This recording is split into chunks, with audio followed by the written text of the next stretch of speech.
This is David Cohen. It is Sunday. We are sitting in a McDonald's because it's back to warm outside. So today, because so many people complain about it, one even said, as others find religion, I found Leica D-Lux 8. First of all, I do not have invisible friends. I do not have hallucinations. I'm not scared. I'm not afraid, because all these traits refer to religious people. I'm in control of my life.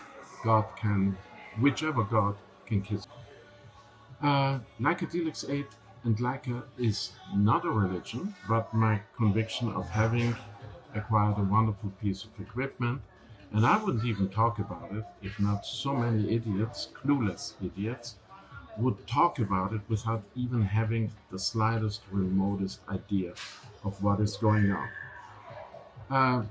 Don't fear, I will be back with Leica D-Lux 8. I will be back with Leica Q343, because that's another favorite topic of clueless idiots. Today I'm going to talk a little bit about this little gem, and I was advised by the same experts. Quote marks. So why do you keep the FujiFilm X100VI when you have the Leica Q343 and the Leica D-Lux 8? I think they're doing this accent, you mean, when they advise this. I tell you why. Because I want, and because I can afford it. Face it. Suck it up. Yeah? Now why do I keep it? Damn, David is on fire today. So why do I keep it? It started, my slimming down started with Leica D-Lux 7 and FujiFilm X100VI, when I found out that this camera is capable enough to do my job of boudoir photography, erotic photography, the way I do it. Leica Q343 came as the last one that, of the cameras I currently own. Why? Because it took me some time, first of all, to find a store where Q343 was available. The second thing is, you wouldn't believe it, but I have to think about taxes, and since I had already bought enough in that previous year, I wanted to have something else to reduce my taxes. Yes, because I'm in the need of reducing my taxes. What does that tell you? That I don't have to ask for government handouts. So, these 8,000 euros that I spent on the Q343 and Accessories are going to reduce my tax bill this year. Talk about this next time. So, this one here, just to remind you, we're talking about this one here. Very nice camera. A lot of people were not asking this question, and okay, the question alone doesn't make you an idiot. It makes you an idiot when you double down. Yeah, but don't talk if you don't know anything. Why? So there are enough situations where I wouldn't risk my Q343, and where I need more, especially outdoor photography, when I need more than the D-Lux 8. That can be photography in dangerous places like Rome, Paris, Barcelona, because of pickpockets, because of vandalism, because of many things. I wouldn't like to risk my Leica camera. I am insured, but it is a hassle. I have to get it first, I have to pay for it, then I have to fight with insurance. It won't be much of a fight. I discussed it in advance, but nevertheless, instead of focusing on my work, I would have to do that. And this camera is from 5 to 6, Mark 5 to Mark 6, has vastly improved. It sports a 40 megapixel sensor. It has IBIS, in-body image stabilization. It feels very solid. It reminds me of my early days with my father's Leica D-Lux, like M3. You see, maybe this guy is right. Maybe I found something like religion.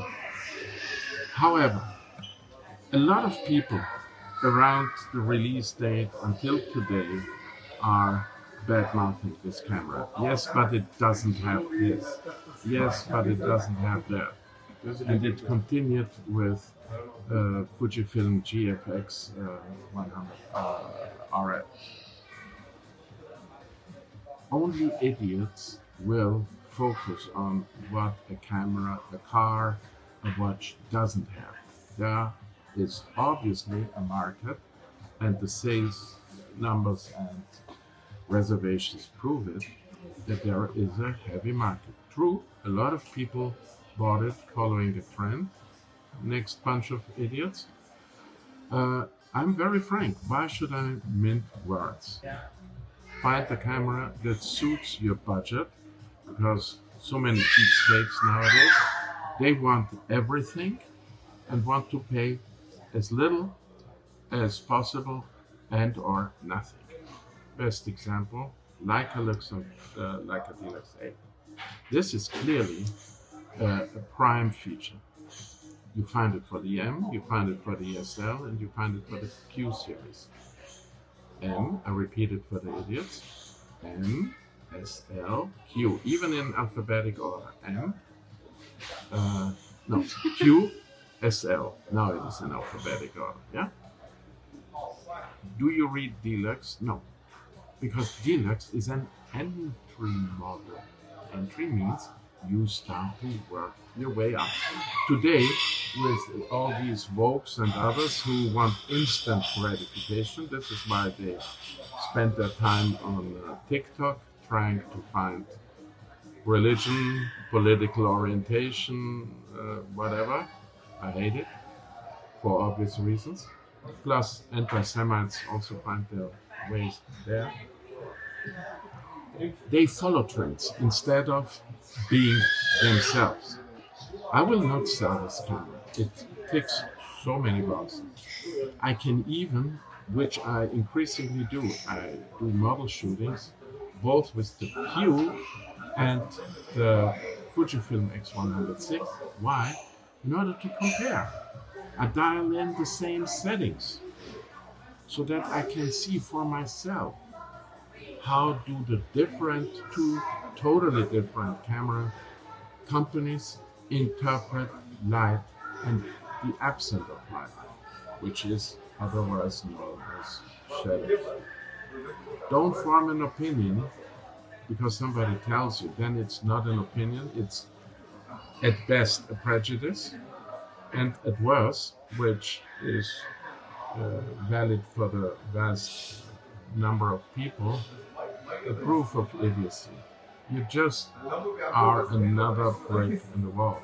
You're just another voice in the mess of the mob. And my second point for today is, you will not get everything for nothing or very little. There is a reason why there is a luxury brand, why there is a professional model, camera, watch, everything. And there is a reason why people who want maybe to work their way up, or this is all they can afford. And that is great. But then live with it, cope with it. Don't say, yeah, why does, I read so many times, yeah, Fuji, first of all, terrible image quality. Sometimes, mostly I block them. Sometimes I ask, show me your experience. Yeah, I don't have, but I read it here and there. I can tell you, it's not true. Why can I tell you? I use it. How do I know that people, I haven't tried the half-X, FujiFilm's newest camera. I never claimed to. I never said it has excellent image quality. I solve pictures. But as long as I don't see how the pictures look out of camera or after editing, I will not say anything. I just said, and I will continue to say it, it is the logical step up from smartphone photography. And I will stand by this.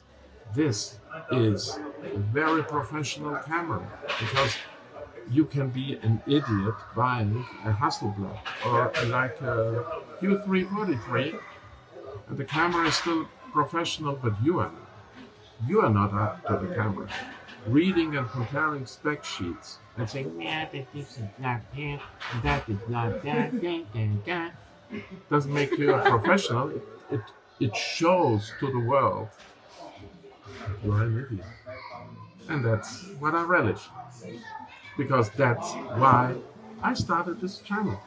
To be the voice out there, to correct all that nonsense, to talk against what I have always done in all my life. I've always been against the mainstream, because the mainstream is the mob. The mainstream is the clueless people, ignorant, uneducated, no idea of nothing but a loud voice. And I will not tolerate this. I speak up against this in a plane, in a tram, on the street. I get into other people's conversations when I hear nonsense. Any ideas? Suggestions? I can't wait for it. And in that sense, Sunday Shalom.